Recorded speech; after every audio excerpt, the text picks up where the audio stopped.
प्रभु की स्तुति। आप इस चैनल को रोजाना सुनकर 1 साल में बाइबल पढ़ सकते हैं। Please subscribe and support. आज के बाइबल अध्याय। इज़रा की पुस्तक अध्याय 5। इज़रा की पुस्तक अध्याय 5। तब हग्गे नाम नबी और इद्दो का पोता जकरियाह यहूदा और यरूशलेम के यहूदियों से नबूवत करने लगे। इस्राएल के परमेश्वर के नाम से उन्होंने उनसे नबूवत की। तो शालतियल का पुत्र जरुब्बाबेल और योसादाक का पुत्र यीशु कमर बांधकर परमेश्वर के भवन को जो यरूशलेम में है बनाने लगे, और परमेश्वर के वे नबी उनका साथ देते रहे। उसी समय महानद के इस्पार का तत्तनै नाम अधिपति और शतरबोजनै अपने सहचारियों समेत उनके पास जाकर यो पूछने लगा कि इस भवन के बनाने और इस शहरपनाह के खड़े करने की किसने तुमको आज्ञा दी है? तब हम लोगों ने उनसे यह कहा कि इस भवन के बनाने वालों के क्या क्या नाम हैं। परंतु यहूदियों के पुरनियों के परमेश्वर की दृष्टि उन पर रही, इसलिए जब तक इस बात की चर्चा दारा से न की गई और इसके विषय चिट्ठी के द्वारा उत्तर न मिला, तब तक उन्होंने इनको न रोका। जो चिट्ठी महानद के इस पार के अधिपति तत्तनै और शतरबोजनै और महानद के इस पार के उनके सहचारी अपारसकियों ने राजा दारा के पास भेजी, उसकी नकल यह है। उन्होंने उसको एक चिट्ठी लिखी जिसमें यह लिखा था कि राजा दारा का कुशल क्षेम सब प्रकार से हो। राजा को विदित हो कि हम लोग यहूदा नाम प्रांत के महान परमेश्वर के भवन के पास गए थे। वह बड़े बड़े पत्थरों से बन रहा है और उसकी भिंतों में कड़ियां जुड़ रही है, और यह काम उन लोगों से फुर्ती के साथ हो रहा है और सुफल भी होता जाता है। इसलिए हमने उन पुरनियों से यो पूछा कि यह भवन बनाने और यह शहर पनाह खड़ी करने की आज्ञा किसने तुम्हें दी? और हमने उनके नाम भी पूछे कि हम उनके मुख्य पुरुषों के नाम लिखकर तुझको जता सके। और उन्होंने हमें ये उत्तर दिया कि हम तो आकाश और पृथ्वी के परमेश्वर के दास हैं, और जिस भवन को बहुत वर्ष हुए इस्राएलियों के एक बड़े राजा ने बनाकर तैयार किया था, उसी को हम बना रहे हैं। जब हमारे पुरखाओं ने स्वर्ग के परमेश्वर को रीस दिलाई थी, तब उसने उन्हें बाबेल के कसदी राजा नबूकदनेस्सर के हाथ में कर दिया था, और उसने इस भवन को नाश किया और लोगों को बंधुआ करके बाबेल को ले गया। परंतु बाबेल के राजा कुस्रू के पहले वर्ष में उसी कुस्रू राजा ने परमेश्वर के इस भवन के बनाने की आज्ञा दी, और परमेश्वर के भवन के जो सोने और चांदी के पात्र नबूकदनेस्सर यरूशलेम के मंदिर में से निकलवाकर बाबेल के मंदिर में ले गया था, उनको राजा कुस्रू ने बाबेल के मंदिर में से निकालकर शेष पस्सर नाम एक पुरुष को, जिसे उसने अधिपति ठहरा दिया था, सौंप दिया। और उसने उससे कहा, ये पात्र ले जाकर यरूशलेम के मंदिर में रख, और परमेश्वर का वह भवन अपने स्थान पर बनाया जाए। तब उसी शेष पस्सर ने आकर परमेश्वर के भवन की जो यरूशलेम में है नींव डाली, और तब से अब तक यह बन रहा है, परंतु अब तक नहीं बन चुका। अब यदि राजा को अच्छा लगे तो बाबेल के राजभंडार में से इस बात की खोज की जाए कि राजा कुस्रू ने सचमुच परमेश्वर के भवन के जो यरूशलेम में है बनवाने की आज्ञा दी थी व नहीं। तब राजा इस विषय में अपनी इच्छा हमको बताए। इज़रा की पुस्तक अध्याय 6। इज़रा की पुस्तक अध्याय 6। तब राजा दारा की आज्ञा से बाबेल के पुस्तकालय में, जहां खजाना भी रहता था, खोज की गई और मादे नाम प्रांत के हमता नगर के राजगढ़ में एक पुस्तक मिली, जिसमें यह वृत्तांत लिखा था कि राजा कुस्रू के पहले वर्ष में उसी कुस्रू राजा ने यह आज्ञा दी कि परमेश्वर के भवन के विषय जो यरूशलेम में है, अर्थात वह भवन जिससे बलिदान किए जाते थे, वह बनाया जाए और उसकी नींव दृढ़ता से डाली जाए।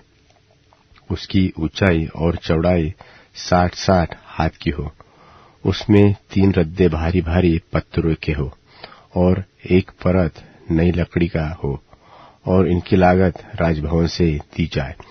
और परमेश्वर के भवन के जो सोने और चांदी के पात्र नबूकदनेस्सर ने यरूशलेम के मंदिर में से निकलवाकर बाबेल को पहुंचा दिए थे, वह लौटाकर यरूशलेम के मंदिर में अपने अपने स्थान पर पहुंचाए जाए, और तू उन्हें परमेश्वर के भवन में रख देना। अब हे महानद के पार के अधिपति तत्ने, हे शतरबोजने, तुम अपने सहचारी महानद के पार के अपारस्कियों के समेत वहां से अलग रहो। परमेश्वर के उस भवन के काम को रहने दो। यहूदियों का अधिपति और यहूदियों के पुरनिये परमेश्वर के उस भवन को उसी के स्थान पर बनाए, वरन मैं आज्ञा देता हूं कि तुम्हें यहूदियों के उन पुरनियों से ऐसा बर्ताव करना होगा कि परमेश्वर का वह भवन बनाया जाए, अर्थात राजा के धन में से, महानद के पार के कर में से उन पुरुषों को फुर्ती के साथ खर्चा दिया जाए। ऐसा न हो कि उनको रुकना पड़े, और क्या बछड़े, क्या मेंढे, क्या मेमने, स्वर्ग के परमेश्वर के होमबलि के लिए जिस जिस वस्तु का उन्हें प्रयोजन हो, और जितना गेहूं, नमक, दाख मधु और तेल यरूशलेम के याजक कहे, वह सब उन्हें बिना भूलचूक प्रतिदिन दिया जाए, इसलिए कि वे स्वर्ग के परमेश्वर को सुखदायक सुगंध वाले बलि चढ़ाकर राजा और राजकुमारों के दीर्घायु के लिए प्रार्थना करें। फिर मैंने आज्ञा दी है कि जो कोई यह आज्ञा टाले, उसके घर में से कड़ी निकाली जाए और उस पर वह स्वयं चढ़ाकर जकड़ा जाए, और उसका घर इस अपराध के कारण घुरा बनाया जाए।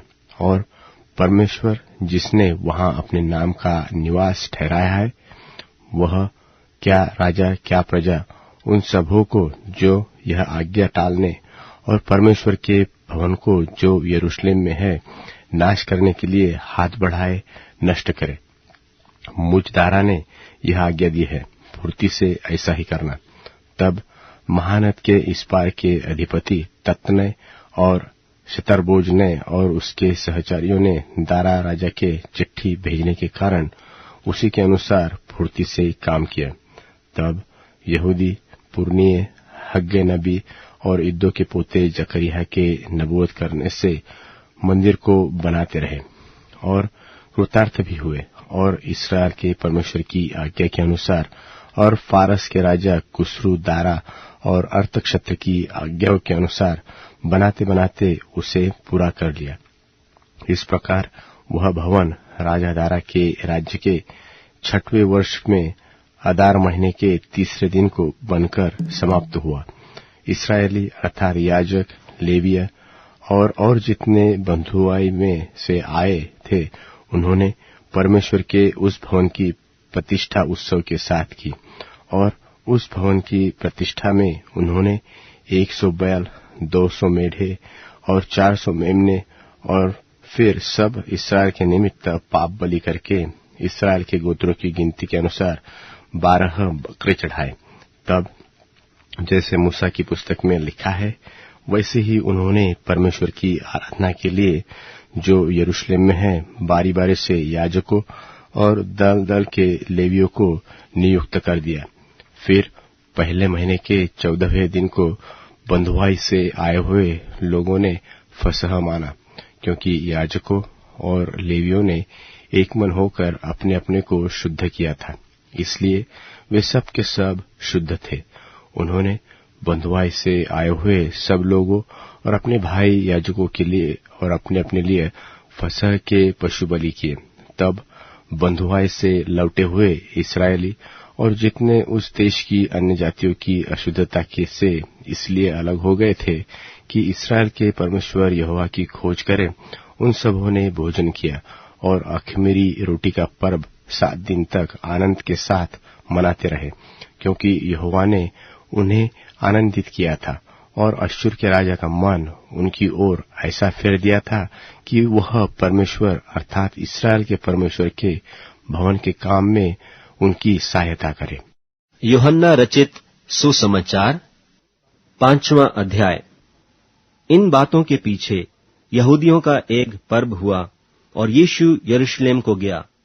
यरूशलेम में भेड़ फाटक के पास एक कुंड है जो इब्रानी भाषा में बेथस्दा कहलाता है, और उसके 5 ओसारे हैं। इनमें बहुत से बीमार, अंधे, लंगड़े और सूखे अंग वाले पानी के हिलने की आशा में पड़े रहते थे, क्योंकि नियुक्ति समय पर परमेश्वर के स्वर्गदूत कुंड में उतरकर पानी को हिलाया करते थे। पानी हिलते ही जो कोई पहले उतरता वह चंगा हो जाता था, चाहे उसकी कोई बीमारी क्यों न हो। वहां एक मनुष्य था जो 38 वर्ष से बीमारी में पड़ा था। यीशु ने उसे पड़ा हुआ देखकर और जानकर कि वह बहुत दिनों से इस दशा में पड़ा है, उससे पूछा, क्या तू चंगा होना चाहता है? उस बीमार ने उसको उत्तर दिया कि हे प्रभु, मेरे पास कोई मनुष्य नहीं कि जब पानी हिलाया जाए तो मुझे कुंड में उतारे, परंतु मेरे पहुंचते पहुंचते दूसरा मुझसे पहले उतर पड़ता है। यीशु ने उससे कहा, उठ, अपनी खाट उठाकर चल फिर। वह मनुष्य तुरंत चंगा हो गया और अपनी खाट उठाकर चलने फिरने लगा। वह सब्त का दिन था, इसलिए यहूदी उससे जो चंगा हुआ था कहने लगे कि आज तो सब्त का दिन है, तुझे खाट उठानी उचित नहीं। उसने उन्हें उत्तर दिया कि जिसने मुझे चंगा किया उसी ने मुझसे कहा, अपनी खाट उठाकर चल फिर। उन्होंने उससे पूछा, वह कौन मनुष्य है जिसने तुझसे कहा, खाट उठाकर चल फिर? परंतु जो चंगा हो गया था वह नहीं जानता था कि वह कौन है, क्योंकि उस जगह में भीड़ होने के कारण यीशु वहां से हट गया था। इन बातों के बाद वह यीशु को मंदिर में मिला। तब उसने उससे कहा, देख, तू तो चंगा हो गया है, फिर से पाप मत करना, ऐसा न हो कि इससे कोई भारी विपत्ति तुझ पर आ पड़े। उस मनुष्य ने जाकर यहूदियों से कह दिया कि जिसने मुझे चंगा किया वह यीशु है। इस कारण यहूदी यीशु को सताने लगे, क्योंकि वह ऐसे ऐसे काम सब्त के दिन करता था। इस पर यीशु ने उनसे कहा कि मेरा पिता अब तक काम करता है और मैं भी काम करता हूं। इस कारण यहूदी और भी अधिक उसे मार डालने का प्रयत्न करने लगे कि वह न केवल सब्त के दिन की विधि को तोड़ता, परंतु परमेश्वर को अपना पिता कहकर अपने आप को परमेश्वर के तुल्य ठहराता था। इस पर यीशु ने उनसे कहा, मैं तुमसे सच सच कहता हूं, पुत्र आपसे कुछ नहीं कर सकता, केवल वह जो पिता को करते देखता है, क्योंकि जिन जिन कामों को वह करता है उन्हें पुत्र भी उसी रीति से करता है, क्योंकि पिता पुत्र से प्रीति रखता है, और जो जो काम वह आप करता है वह सब उसे दिखाता है, और वह इनसे भी बड़े काम उसे दिखाएगा, ताकि तुम अचंभा करो। क्योंकि जैसा पिता मरे हुओं को उठाता और जिलाता है, वैसा ही पुत्र भी जिन्हें चाहता है उन्हें जिलाता है। और पिता किसी का न्याय भी नहीं करता, परंतु न्याय करने का सब काम पुत्र को सौंप दिया है, इसलिए कि सब लोग जैसे पिता का आदर करते हैं वैसे ही पुत्र का भी आदर करें। जो पुत्र का आदर नहीं करता वह पिता का जिसने उसे भेजा है आदर नहीं करता। मैं तुमसे सच सच कहता हूं, जो मेरा वचन सुनकर मेरे भेजने वाले की प्रतीति करता है, अनंत जीवन उसका है, और उस पर दंड की आज्ञा नहीं होती, परंतु वह मृत्यु के पार होकर जीवन में प्रवेश कर चुका है। मैं तुमसे सच सच कहता हूं, वह समय आता है और अब है जिसमें मृतक परमेश्वर के पुत्र का शब्द सुनेंगे, और जो सुनेंगे वे जिएंगे, क्योंकि जिस रीति से पिता अपने आप में जीवन रखता है, उसी रीति से उसने पुत्र को भी यह अधिकार दिया है कि अपने आप में जीवन रखे। वरन उसे न्याय करने का भी अधिकार दिया है, इसलिए कि वह मनुष्य का पुत्र है। इससे अचंभा मत करो, क्योंकि वह समय आता है कि जितने कब्रों में हैं उसका शब्द सुनकर निकलेंगे। जिन्होंने भलाई की है वे जीवन के पुनरुत्थान के लिए जी उठेंगे, और जिन्होंने बुराई की है वे दंड के पुनरुत्थान के लिए जी उठेंगे। मैं अपने आप से कुछ नहीं कर सकता, जैसा सुनता हूँ वैसा न्याय करता हूँ, और मेरा न्याय सच्चा है, क्योंकि मैं अपनी इच्छा से नहीं परंतु अपने भेजने वाले की इच्छा चाहता हूँ। यदि मैं आप ही अपनी गवाही दूं तो मेरी गवाही सच्ची नहीं। एक और है जो मेरी गवाही देता है, और मैं जानता हूँ कि जो मेरी गवाही देता है वह सच्ची है। तुमने यूहन्ना से पूछवाया और उसने सच्चाई की गवाही दी है, परंतु मैं अपने विषय में मनुष्य की गवाही नहीं चाहता। तो भी मैं ये बातें इसलिए कहता हूँ कि तुम्हें उद्धार मिले।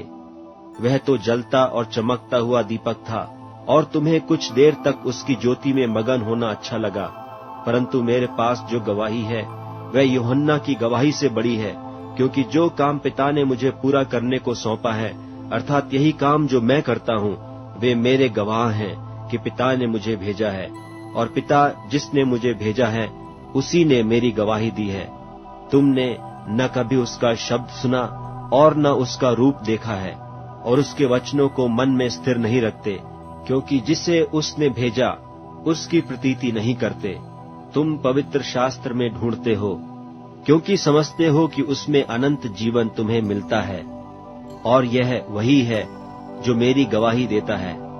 फिर भी तुम जीवन पाने के लिए मेरे पास आना नहीं चाहते। मैं मनुष्यों से आदर नहीं चाहता, परंतु मैं तुम्हें जानता हूँ कि तुम में परमेश्वर का प्रेम नहीं। मैं अपने पिता के नाम से आया हूँ और तुम मुझे ग्रहण नहीं करते। यदि कोई और अपने ही नाम से आए तो उसे ग्रहण कर लोगे। तुम जो एक दूसरे से आदर चाहते हो, और वह आदर जो अद्वैत परमेश्वर की ओर से है नहीं चाहते, किस प्रकार विश्वास कर सकते हो? यह ना समझो कि मैं पिता के सामने तुम पर दोष लगाऊंगा। तुम पर दोष लगाने वाला तो है, अर्थात मूसा, जिस पर तुमने भरोसा रखा है। क्योंकि यदि तुम मूसा की प्रतीति करते तो मेरी भी प्रतीति करते, इसलिए कि उसने मेरे विषय में लिखा है। परंतु यदि तुम उसकी लिखी हुई बातों की प्रतीति नहीं करते तो मेरी बातों की क्यों कर प्रतीति करोगे? भजन संहिता अध्याय 17। भजन संहिता अध्याय 17। हे यहोवा परमेश्वर, सच्चाई के वचन सुन, मेरी पुकार की ओर ध्यान दे। मेरी प्रार्थना की ओर जो निष्कपट मुंह से निकलती है कान लगा। मेरे मुकदमे का निर्णय तेरे सन्मुख हो, तेरी आंखें न्याय पर लगी रहे। तूने मेरे हृदय को जांचा है, तूने रात को मेरी देखभाल की। तूने मुझे परखा, परंतु कुछ भी खोटापन नहीं पाया। मैंने ठान लिया है कि मेरे मुंह से अपराध की बात नहीं निकलेगी। मानवी कामों में मैं तेरे मुंह के वचन के द्वारा क्रूरों की सी चाल से अपने आप को बचाए रहा। मेरे पांव तेरे पथों में स्थिर रहे, फिसले नहीं। हे परमेश्वर, मैंने तुझसे प्रार्थना की है, क्योंकि तू मुझे उत्तर देगा। अपना कान मेरी ओर लगाकर मेरी विनती सुन ले। तू जो अपने दाहिने हाथ के द्वारा अपने शरणागतों को उनके विरोधियों से बचाता है, अपनी अद्भुत करुणा दिखा। अपने पंखों की पुतली की नाई सुरक्षित रख, अपनी पंखों के तले मुझे छिपा रख। उन दुष्टों से जो मुझ पर अत्याचार करते हैं, मेरे प्राण के शत्रुओं से जो मुझे घेरे हुए हैं, उन्होंने अपने हृदयों को कठोर किया है। उनके मुंह से घमंड की बातें निकली है। उन्होंने पग पग पर हमको घेरा है। वे हमको भूमि पर पटक देने के लिए घात लगाए हुए हैं। वह उस सिंह की नाई है जो अपने शिकार की लालसा करते हैं, और जवान सिंह की नाई घात लगाने के स्थानों में बैठा रहता है। उठ हे यहोवा, उसका सामना कर और उसे पटक दे। अपनी तलवार के बल से मेरे प्राण को दुष्ट से बचा ले। अपना हाथ बढ़ाकर हे यहोवा, मुझे मनुष्यों से बचा ले, अर्थात संसारी मनुष्यों से, जिनका भाग इस जीवन में है और जिनका पेट तू अपने भंडार से भरता है। वे बाल बच्चों से संतुष्ट है और शेष संपत्ति अपने बच्चों के लिए छोड़ जाते हैं, परंतु मैं तो धर्मी होकर तेरे मुख का दर्शन करूंगा। जब मैं जागूंगा तब तेरे स्वरूप से संतुष्ट होऊंगा। अब Amazon music, tune in, Spotify और YouTube म्यूजिक में उपलब्ध है। Please follow it.